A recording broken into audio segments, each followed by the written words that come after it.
And we're back on the roof. So this unit is not heating. It's currently in emergency heat mode and it's not doing anything. It's just blowing air.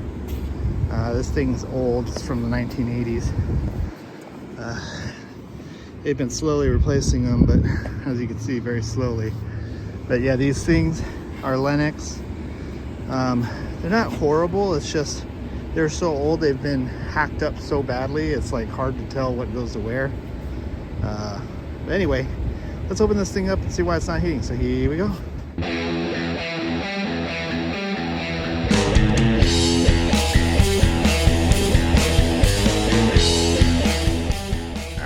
Phone decided not to record, but this guy was tripped, and that's what feeds the high voltage to the strips. So we're gonna go ahead and check shorts to ground and see what we can find. So we're checking our load side. Nothing. Okay, I got nothing to ground. And the blower was running, but yeah, just this circuit was tripped. This one was fine. So that's weird. Let's go ahead and restore power. We're gonna go ahead and see our amp draw is on these bad boys. See if maybe they're just pulling high amps. And then we can kind of go from there. Okay, so we got 18 amps on that. And that's a 50 amp breaker, by the way. Okay, so that one's 18 amps. Alright, well, all three of them are on. It's pulling 18 amps each. This middle one's pretty hot.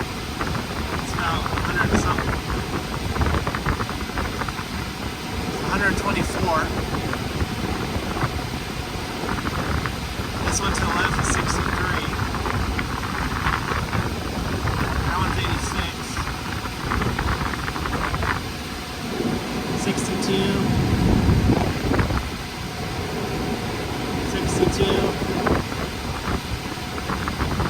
62. So all these terminals are 62. That one's like 80 something. 95. Middle's about 150. This one's 64, so we might have loose connections here. Alright, so I'm gonna go ahead and check these connectors here and see what's going on with that. But yeah, this one here is getting super hot and this one's kind of warm. This one seems to be normal. So I'm thinking maybe it's just getting too hot. So usually a sign when this is getting hot, that means it's high resistance, so that could potentially cause the breaker to trip, because these breakers will trip on a direct short, but also if like the amp draw gets too high, which could potentially be caused by a loose connection or a hot connection. So the hot connection is kind of a symptom of a bigger problem, so we're gonna go ahead and check that out. The only problem with this unit is I can't kill the power except from here. This is pretty live.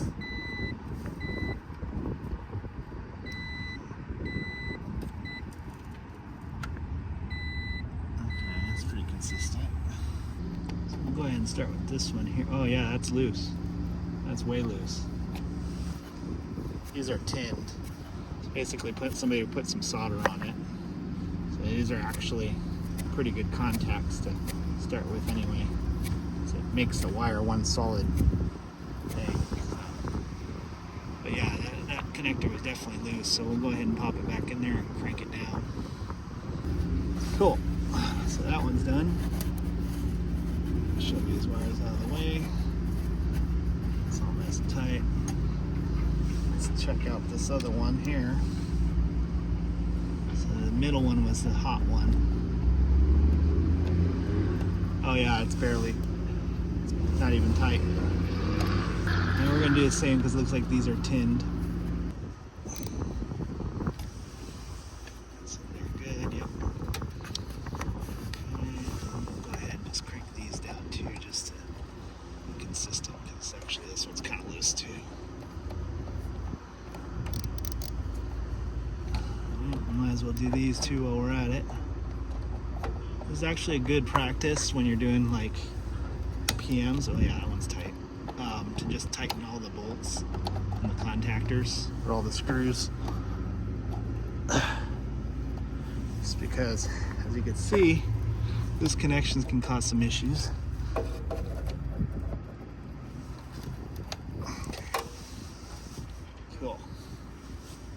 can't do those because they're live. Gonna get a control temperature on this. So 75, 76,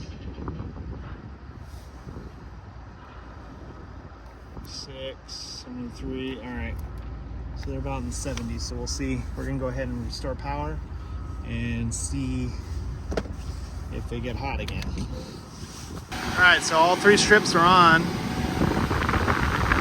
this one's 69. That was the one that was 150. It's now 71. And this one's 67 now, which used to be 80. These are like 60s, so yeah, we're gonna let it run for a little bit just to make sure it doesn't get hot. But as you can see, just by tightening everything, the temperature has actually gotten a lot better.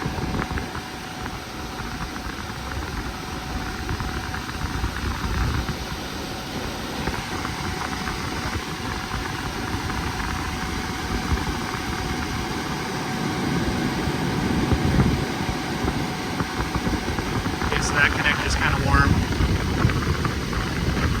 Now it's better.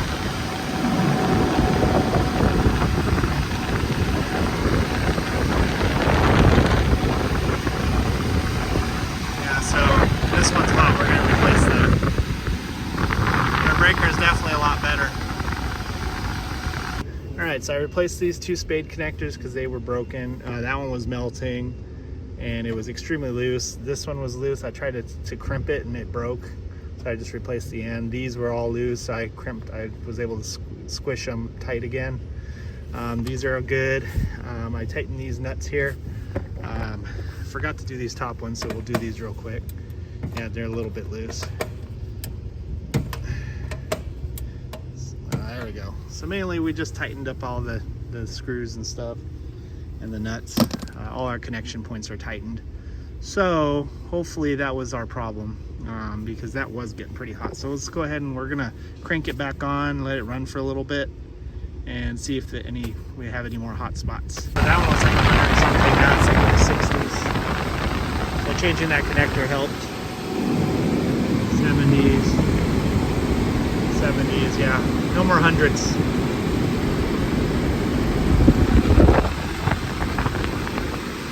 Gotta move our meter out of the way.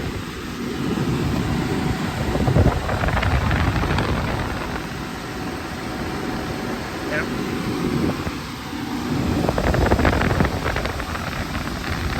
Cool. So yeah, that's another way you can be using your infrared thermometer. This one's all beat up, but I've had this thing forever. It's pretty great. It's a Fluke 62 Max Plus. If you're interested in getting one, it's going to be on my store. I'll go ahead and add it. So if you want to buy one, buy it through my store. I get a little kickback, helps the channel out. So we're going to let this thing run for a little bit longer, and then we'll double check the temperatures. All right, she's been running for a while now, and yeah, she's still in the 60s. So we're going to call it good, and hopefully she doesn't trip again. So anyway, hopefully this helps you out if you ever come across a situation where you have electric strips tripping, but your amp draws are normal. Again, this is a 50 amp breaker, and we're only pulling about 31 amps per leg. Thanks for watching. Make sure you like and subscribe, comment, tell me what a horrible technician I am. Hit that bell notification, follow me on Instagram and Facebook. And if you like the tools I use, visit my store and buy them there. Thanks for watching.